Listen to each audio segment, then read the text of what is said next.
علم ان سیکون منکم مرضی، ہمیں یہ بات معلوم ہے کہ تم میں سے کچھ لوگ بیمار ہوں گے، وآخرون یضربون فی الارض یبتغون من فضل اللہ، اور کچھ لوگ ایسے ہوں گے جو بازار میں جا رہے ہیں، تجارت کر رہے ہیں، کاروبار میں مصروف ہیں، یبتغون من فضل اللہ، وہ اللہ کا فضل تلاش کرنے میں مصروف عمل ہیں، ان کا زیادہ وقت ادھر لگ جاتا ہے۔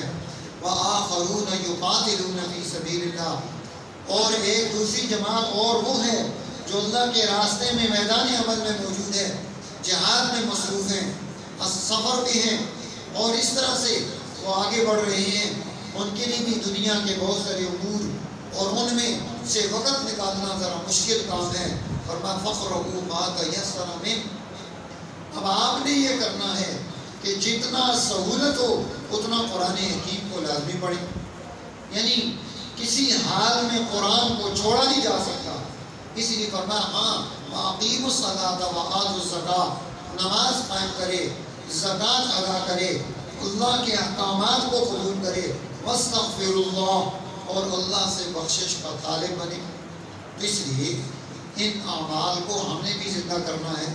ما تیسر من القرآن، کہ قرآن میں سے جتنا میں پڑھ سکتا ہوں اتنے کے لیے میں کوشش کروں۔ اس کے لیے ہمیں ایک ترتیب بنانے کی ضرورت ہے کہ ہم روزانہ کی بنیاد پر قرآن حکیم اس کو روزانہ کی بنیاد پر ٹائم دیں کہ جی میں ظہر کی نماز کے بعد 15 منٹ قرآن کو دوں گا، نماز ظہر کے بعد 15 منٹ میں نے قرآن کو دینے۔ آپ نماز ظہر کے لیے آئیں، 15 منٹ کا ٹائم لے کر آئیں کہ نماز پڑھ کر ٹائم دے کر میں نے 15 منٹ یہاں بیٹھنا ہے، اور میں نے ما تیسر من القرآن 24 گھنٹوں میں سے 15 منٹ اللہ کے قرآن کو دینے۔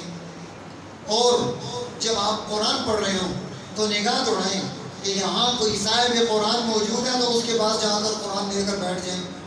جی میں نے 15 منٹ کا ٹائم نکالا ہے، آپ میرے سے 15 منٹ میں اللہ کا قرآن سننے جو غلطی ہے وہ نکال دیں۔ تو اس طرح سے 15 منٹ اگر ہم روزانہ قرآن حکیم کو دیتے رہیں تو سال بھر میں ہمارے قرآن حکیم کا اکثر حصہ کئی دفعہ ختم ہو جائے گا۔ اور اس کے ساتھ ساتھ ہمارا قرآن حکیم اگر کسی ایک صاحب قرآن قاری قرآن کے پاس بیٹھ گئے تو اس کا نتیجہ یہ نکلے گا ہماری غلطیاں بھی درست ہونی شروع ہو جائیں گی۔ ہمیں عمر نہیں دیکھنی چاہیے کہ میری عمر زیادہ ہو گئی ہے تو شاید جو ہے اب میرے لیے مشکل ہو قرآن پڑھنا۔ قرآن کسی عمر میں بھی پڑھا جا سکتا ہے۔ اللہ تعالیٰ نے ہر عمر والے کے لیے قرآن پڑھنا آسان رکھا ہے، اور جس سے قرآن نہ آتا ہو، جس کی زبان زیادہ اٹکتی ہو، جسے قرآن سیکھنے میں زیادہ مشکل ہو، اللہ تعالیٰ اس کی قدر کرتا ہے، اسے دوہرا ثواب عطا کرتا ہے، ڈبل ملتا ہے کہ ایک محنت کرنے کا اور ایک اس پر ایکسٹرا کوشش کرنے کا کہ اس نے یہ نہیں پڑھ سکتا تھا پھر اس نے کوشش کی، اور اگر اس میں کوئی غلطی ہو جائے، کوتاہی ہو جائے، اللہ تعالیٰ اس کوتاہی اور کمی کو معاف کرتا ہے، اسے نہیں پکڑتا۔ میرے پاس ایک بزرگ آئے وہاں قریش پاکنڈ میں علاج معالجے کے لیے، ان کے پیٹ کا مسئلہ تھا، موشن رہتے تھے، کہتے ہیں میں شفا میں 2,000 روپے بھی فیس دی ہے ڈاکٹروں کو، 5,000 روپے بھی فیس دی ہے، لیکن میرا مسئلہ حل نہیں ہو رہا، کسی نے آپ کو بتایا۔ تو اس کا ہم نے علاج شروع کیا۔ وہ اپنے علاقے کا نمبردار تھا، بڑا آدمی تھا، اس کی بڑی کرش مشینیں تھی، اس کے بیٹوں کا بڑا جو ہے کاروبار تھا گاڑیوں کا، اور اللہ نے بہت کچھ دیا ہوا تھا۔ اور میں نے اس کو پوچھا کہ قرآن آپ پڑھ سکتے ہیں؟ قرآن آپ کو تھوڑا پڑھانا ہے۔ کہتا ہے میں دوائی لینے کے لیے، میں نے کہا یہ بھی دوائی ہے، ہمارے پاس علم الادیان بھی ہے، علم الابدان بھی ہے، ہم دونوں طرح سے علاج کرتے ہیں۔ تو اس نے کہا مجھے تو قرآن نہیں آتا۔ میں نے کہا قل اعوذ برب الناس، کہتا مجھے نہیں آتی۔ اچھا قل اللہ احد، کہتا ماں نہیں آتی۔ عمر کتنی ہے؟ 70 سال، 70 سال سے بھی اوپر۔ اب میرے جسم کے رونگٹے کھڑے ہو گئے کہ یہ آدمی، میں نے کہا سورہ فاتحہ شریف، ہاں وہ آتی ہے۔ پھر میں نے اس کو سورہ فاتحہ پڑھانی شروع کی۔ پھر اس کو میں روزانہ جب وہ دوائی کے لیے آتا ایک سورت اسے پڑھاتا، کہ یہ صورت آج پورے ہفتہ آپ نے اتنی مرتبہ پڑھنی ہے، 100 مرتبہ 200 مرتبہ روز پڑھنی ہے۔ انہوں نے پڑھنی شروع کر دی، دوائی بھی چلتی رہی، اللہ نے شفا بھی دینی شروع کر دی، معدہ ٹھیک ہو گیا، موشن ختم ہونے شروع ہو گئے، قرآن بھی ساتھ چل رہا ہے، دوائی بھی چل رہی ہے، غذا بھی چل رہی ہے۔ اب پھر ان کو میں نے سورہ بقرہ شروع کرائی، کہتے تو بڑی لمبی ہے، میں نے کہا کوئی بات نہیں، تھوڑی تھوڑی پڑھتے رہیں گے۔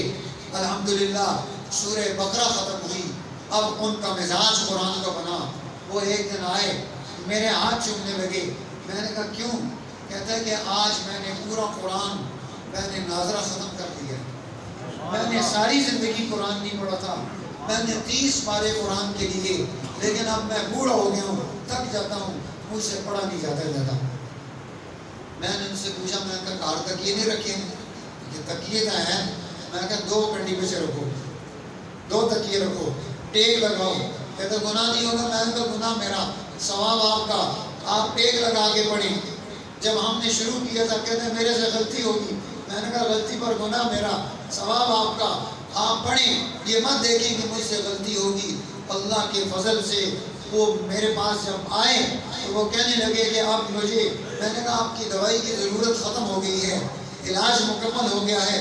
وہ کہنے لگے مفتی صاحب ایک دوائی دیتے رہے، مجھے ایک ہی دوائی دیتے رہے، میں دوائی کے بہانے سے یہاں آتا رہوں اور میں قرآن حکیم آپ کو بتاتا رہوں، رپورٹ دیتا رہوں۔ اب وہ ایک دن میں 5-6 پارے قرآن حکیم کے پڑھنے لگ گئے۔ الحمدللہ میرے دوستو، آپ بھی قرآن ما تیسر من القرآن 15 منٹ طے کر لیں، کچھ بھی نہیں ہے، 15 منٹ دینا کون سا مشکل کام ہے۔ نماز ظہر میں آپ یہاں موجود ہوتے ہیں اور ہم اپنے علماء سے گزارش کریں گے وہ لائن میں یہاں بیٹھ جائیں، ایک آدمی ایک بندے کو 15 منٹ سنا کے چلا جائے، کیا خیال ہو سکتا؟ نہیں ہو سکتا۔ آپ ہمت کریں گے، چل ہماری طرف سے کمی نہیں ہوگی، میں مارکیٹ سے بھی آ جاؤں گا پڑھانے کے لیے آپ کو قرآن، اگر آپ نے ٹائم دیا ہم حاضر ہیں۔